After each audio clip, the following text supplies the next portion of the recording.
السلام علیکم۔ ملکی اور غیر ملکی تازہ ترین خبروں کے لیے دیکھتے رہیں کے news channel international.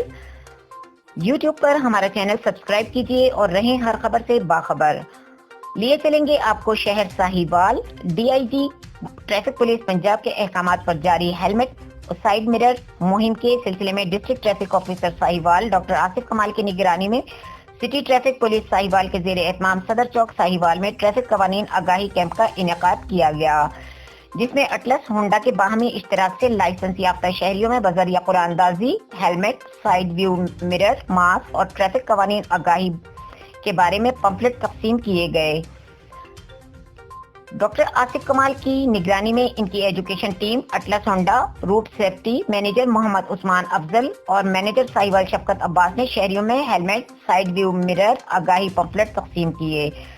District traffic officer Sahiwal doctor Asif Kamal نے کہا کہ city traffic police motorcycle سواروں کے لیے ہیلمٹ اور سائیڈ ویو مرر کی مہم کو کامیاب بنانے کے لیے ہمہ وقت کوشاں ہے۔ سٹی ٹریفک پولیس کا فیلڈ سٹاف خصوصاً traffic education team motor cycle سواروں کو روک کر انہیں ہیلمٹ اور سائیڈ ویو مرر افادیت اور نقصانات سے آگاہ کر رہی ہے۔ انہوں نے کہا کہ موٹر سائیکل سوار کے لیے ہیلمٹ، سائیڈ ویو مرر وغیرہ استعمال کرنا قانوناً لازم ہے۔ اس موقع پر انہوں نے ہیلمٹ وصول کرنے والے شہریوں کو اس کے بہتر استعمال کی ہدایت کی۔ شہریوں نے ٹریفک پولیس کی جانب سے ٹریفک آگاہی کیمپ کے انعقاد کو سراہا اور ٹریفک قوانین پر پابندی کرنے کی یقین دہانی کرائی۔ اس سے قبل ٹریفک قوانین کی آگاہی واک کا اہتمام بھی کیا گیا، جس میں مختلف تنظیموں اور شہریوں کی کثیر تعداد نے شرکت کی۔